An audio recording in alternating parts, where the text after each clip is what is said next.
Hey everybody, welcome back to my channel. In today's video, I have a new recipe for you in honor of this Navratri and upcoming Diwali season. And I'm teaming up with Lotus Bazaar yet again with another amazing recipe.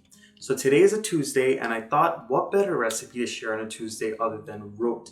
Now, Roat is a very thin, crispy type cookie biscuit kind of thing, and it is something that we make as an offering to Lord Hanuman. This is something we make when we have our pujas, anytime throughout the year when we do this on Hanuman Jayanti during his holiday. And it's also something that is made during Navratri because during Navratri we are worshipping all of the different gods and goddesses in the Hindu religion, so we usually make their respective sweets as well. And of course on Diwali, Roat is something that everybody likes to make and snack on as well. So in today's video, I'm not just sharing a regular Roat recipe, I'm putting my little twist, my little spin on it. And I already shared a coconut Roat recipe on my channel. I shared the traditional, and a lot of you guys wanted to see a different method on how to make Roat. So in today's video, I'm gonna blend up all of the ingredients and then add it into my flour and show you guys how to make it that way. So before we get into this recipe, I wanted to thank Kavita over at Lotus Bazaar for sponsoring this video and all of the other videos that I've been posting for Navratri and that are going to be posted before Diwali as well. I've been working with her for a very long time now. She has great customer service, great products, and anytime you go, she's welcoming. She definitely has something for you, for men, women, kids, for brides and grooms. The list goes on and on, so make sure you check her out and let her know that Matthew from Matthew's Guyanese Cooking sent you. I'm going to have all of her contact information right here, and I'm going to have it in the description box below the video as well. All you need to do is click below the video and a drop-down menu will appear and everything will be there at your fingertips to get in contact with her. So the first thing that we're going to start by doing is making the milk mixture for our Roat. So in my little measuring cup here, I'm going to go in with some of my evaporated milk. So I'm going to start off with half of a cup, but I can continue adding more later on when I see that I need it. So I'm going to start off with that in there. I'm going to add in my sugar. So you could definitely do this in a blender if you wanted to grind all the cherries and the raisins and the sugar and the milk together. But what I did was I ground everything separately just to show you guys what it looks like when it's being mixed together. So once you get the milk, the sugar, the crushed raisins and crushed cherries put into this measuring cup, you're just going to mix everything very well together until the sugar is well combined. And we're going to set this aside and work on the rest of the mixture. So into my bowl here, I have some all-purpose flour, and I'm also going to be adding in some cardamom or elaichi. Now this is also a little spin on my original recipe because usually my family and I don't put any other spices into it, but today I wanted to put that elaichi because it adds a really nice flavor. I'm also going to be going in with some ghee at this point.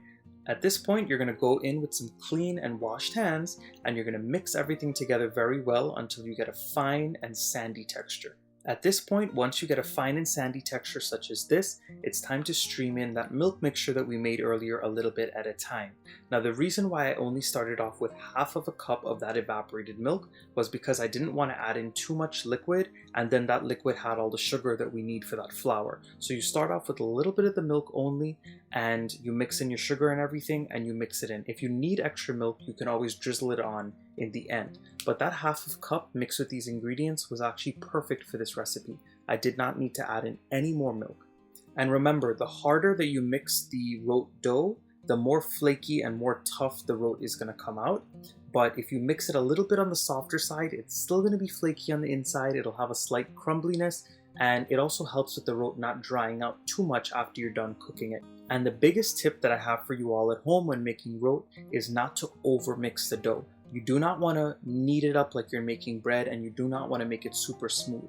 Once it comes together in a uniform ball such as this, you can stop working with it and we can start the cooking process. So what I'm going to do here is I'm going to start to break apart my Roat dough so we can make them into the different loyas and the different shapes that we have to make it into. So usually whenever you're doing Lord Hanuman Puja, you need 5 or 7 Roat. Some people do 3, but any kind of odd number is what usually you need for his offering.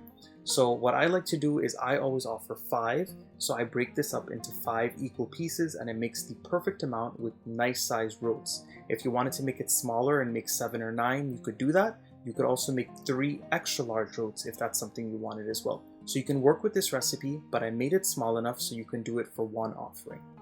So all you want to do is when you break up the dough ball, you want to roll it into a ball in your hand, and then you're going to go ahead and flatten it out with your fingers. Now, a big tip I have for you all, do not use a rolling pin when you're making your roat, because if you roll it with a rolling pin and you roll it out and get it nice and smooth, what's going to happen is when it fries, it's going to fluff up in the middle almost like a bake, and then you're going to have like multiple layers in the roat, and that's not what you want. You want the roat still to be solid yet flaky on the inside. So the old school traditional way is just to use your hands, flatten it out to the best of your ability, and get it nice and round. So as you're forming your roats, it's a good idea to go ahead and put your ghee on the stove to let it start heating up. So I'm using a small pan today just because I'm not making much. Of course, if you are making a big batch, you have to use a larger pot and some more ghee.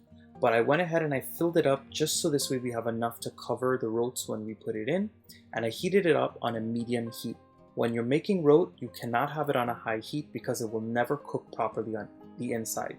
Being that there's no leavening agent in this, like baking powder, baking soda, or yeast, or that kind of stuff, it's not going to puff up and it's not going to cook properly inside if you don't keep it on a moderate heat. So keep it on a medium to medium low heat with slight bubbles forming throughout the end, and these are going to fry low and slow for about 6 to 8 minutes in total, depending on how big and how thick you made the roats. Mine took about 6 to 7 minutes to cook, but like I said, if you make them thicker, they'll take longer. What you have to do as soon as you put them in the pan, for me and my family, we always go ahead and put 3 indentations on the top. You don't want to poke it all the way through, just make 3 slight indentations. This will help it cook more evenly. Now after about 2 minutes of cooking low and slow, I'm going to go ahead and turn them over. Now as you can see, they have a beautiful golden brown color starting to form. It's okay if it's a little uneven in the beginning because the longer you let it fry, it'll get that even coating on the outside. So once you flip these over, continue to let them cook low and slow, and every minute or so you want to go ahead and flip them over so they can continue to get that heat. And at this point we're about 5 minutes into the cooking process. I'm just going ahead and flipping these over again. So it's been about 7 minutes in total since I first added these roats into the pan. Now at this point they're ready to come out of the hot ghee. Now of course, if you wanted to make them lighter in color and cook them on a lower heat, you can do that. But these right here are the perfect color for my family and I. When you're taking them out of the hot ghee, you want to use 2 spoons and squeeze out some of that excess oil. And you're just going to set them aside on a plate lined with some paper towels. And you're going to leave them there until you fry out the rest of them. And we're just going to continue to fry the rest of the roats until you're done with the whole batch. Another reason why I like grinding up all of the different ingredients and mixing it together is because when you're done frying the roat, you don't have a lot of raisins and pieces of cherries floating throughout that hot ghee. Remember, when you use the whole raisins, sometimes they come loose from the dough, and while it does taste good, it does end up making a lot of mess in the oil as well. So this right here is the final product. All of my roat is done cooking. Like I mentioned, if you wanted to make these lighter in color, you can do that by cooking it on a lower heat. Or if you wanted to make it even darker and crispier, you can also do that as well if that's your preference. But these were perfect for my family and I. They were beautiful and crunchy on the outside. And even a couple days after I made these roats, when I was snacking on it, the edges were still beautiful and crunchy, and the inside was not too dry at all. It still had a slight moistness, but it was nice and flaky and crumbly as well. The perfect roat for you to make for your next Hanuman puja. So I truly hope you guys enjoyed this video today. Roat is a family favorite for us. Roat is my favorite treat that we usually get at the end of a puja or a prayer. And a lot of my aunts love it, my grandparents love it. It's something that we all like, and anytime I do puja, I have to make lots of extra for family and friends to take home and enjoy as well. And of course, before I close out the video, I have to thank Kavita over at Lotus Bazaar for sponsoring all of these outfits that you're going to see for the rest of Navratri and the upcoming Diwali holiday.